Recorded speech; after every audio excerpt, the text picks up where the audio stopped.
There's a magic to this place. The way the sunlight dances off terracotta roofs, the scent of sea salt in the air, and centuries of history carved into every stone. Today, we spent a perfect day in Dubrovnik, Croatia, and it all began with a walk along the Old City Walls. We're headed to walk the Old Wall. Stretching just over 1.2 miles, the ancient walls of Dubrovnik wrap around the old city like a protective embrace. You can get your tickets online. They're going to cost you €40 and they're good for 72 hours. Get scanned in and you start walking. Straight up. Yeah, straight up. So if you can't walk, don't do this tour. As we climbed the steps to the top, the view opened up. Red roofs stacked like dominoes, the deep blue of the Adriatic, and the occasional church bell echoing through the narrow alleyways. It gets very busy up here, so make sure you get here before 8:30. It's easy to lose yourself up here, not just in the views, but in the stories. The walls were built into the 13th century and fortified over time, surviving wars, earthquakes, and sieges. The steps are no joke, huh? Yeah, they're not a joke at all. They're proper. They're tall and normal. So if you don't like stairs, I wouldn't do this because you can see all the people way over there. It's just a Stairmaster for like probably a mile and a half. Walking them, you feel suspended in time, past and present blending with every step. If you get tired and thirsty and want a reprieve from the sun, then step into several of the cafes that are up in the wall. You're going to find those on the area that faces the ocean. As you continue, you're going to be able to step into several museums that are located directly on the wall. These are included as part of your ticket. A tip for you, there's restrooms in here. Go in, use the restroom, enjoy the cool air inside the museums, learn about Dubrovnik's history, including boating history, and continue your walk. You get such amazing views of the ocean, but then you get this ancient, just ruins. Yep, what used to be the fort. Yeah. It's gorgeous. Halfway through our walk, we stopped to catch our breath, not because of the climb, but because of the moment. A quiet breeze, a seagull circling overhead, the sound of street musician drifting up from below. There's a kind of peace here that's hard to describe, the kind that makes you forget your phone is even in your pocket. So we just went around the entire wall. How was it? Steep, hot, a little scary for me because of the vertigo, but it was a great experience just to imagine living back then in this time or in this situation. Oof. And if you're just a Game of Thrones fan, then you have to do it. Yeah. Come on. 2 hours of sun and beautiful views. It was time for us to take a break. We stepped into the shadows and visited a local cafe where we had an iced cold brew and did a little people watching. I think it's the first time he's had cold brew, by the way.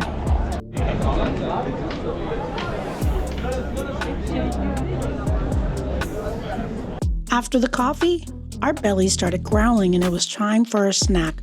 We decided to grab a burek, a flaky spiral of pastry filled with cheese and ham and spinach, still hot from the oven, wrapped in a paper and best eaten as you're walking through the cobblestone streets. It's simple, it's local, and it hits the spot. It's delicious. A lot of cheese. Love it. Show it to me. Check out the cheese in there. There is, I don't know, 43, 50 little alleyways you can go into.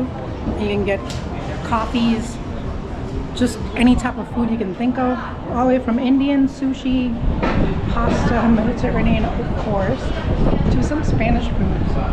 Just get lost in the streets. That's what this place is about.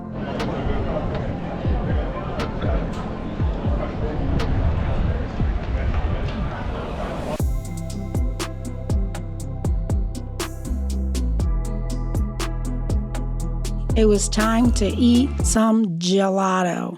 We wandered into one of the many little shops tucked into limestone alleys and grabbed a scoop of fig and walnut. Sweet, creamy, with a hint of Mediterranean sun in every bite.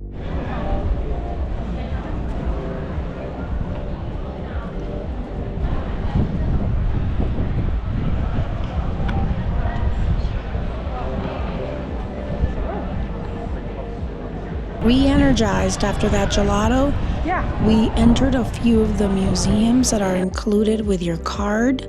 Once you go into the museum, you can't go back in. Kind of like a little punch card. So enjoy your time in the museums and then continue your exploration of Dubrovnik. That's for real.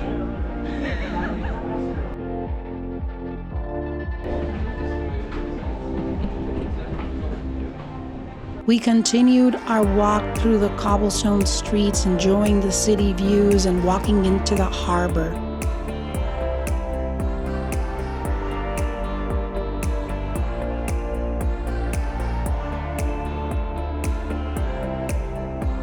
As the day slipped into evening, we met up with friends for a local dinner just inside the city walls. Fresh seafood, delicious local foods. We laughed and shared some drinks because in Dubrovnik, nobody rushes a good meal. After dinner, we wandered. The night air was soft and the marble streets glowed under the street lamps, polished smooth by centuries of footsteps. The old town feels different at night. Instead of getting quieter and intimate, it turns into a full-blown party. There are hundreds of people walking around at night wearing their best whites. They're sharing meals with friends, with loved ones. The cafes spill out into the tight street. We closed the evening with a toast and some dessert and enjoyed our walk through the cobblestone streets. We hope you enjoy our what to do in Dubrovnik in one day. And you can see that there's a lot to do, but there's also not a lot to do. You can just walk around and be lazy and eat food and gelato, or you can walk the wall. Gelato is my favorite. There's so many gelato stores. Huh? There's so many gelato stores. So many restaurants. You can eat a lot of food. I mentioned food and drinks and more walking and listening to live music all over the place. Every alley there's a restaurant. Oh, it's wonderful. It is absolutely incredible. And we hope you stick around, like, subscribe, share. We have an awesome adventure coming up. We're going to see the rest of Croatia by sea. Yeah, on a catamaran. Thanks for watching. And as always, happy savings.